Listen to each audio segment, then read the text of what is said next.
mga kabalot, so ngayon meron naman tayo pangalawang magpapa-challenge sa atin from Pasay Pasagaling. Pumunta lang dito para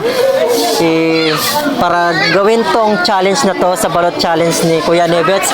Kaya sa mga gusto na bibili ng balot, available yung ating balot Pinoy sa Marinig dito sa Southville Yogan, Southville 1 Yogan, at saka sa Southville Marinig, Block 11 sa inyo?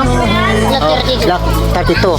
Bali, tatlo yung ano natin. Kaya kung ako sa inyo, kung malapit lang ka doon sa area na yon, punta lang kayo at bibili kayo doon. May discount pag may kasama ka. So yun, so simulan na natin. So pakilala natin si Idol. So ikaw na lang magpakilala sa sarili mo sa ating mga followers. Ayan, ako si Michael Rico from Santa Rosa, hindi Pasay doon.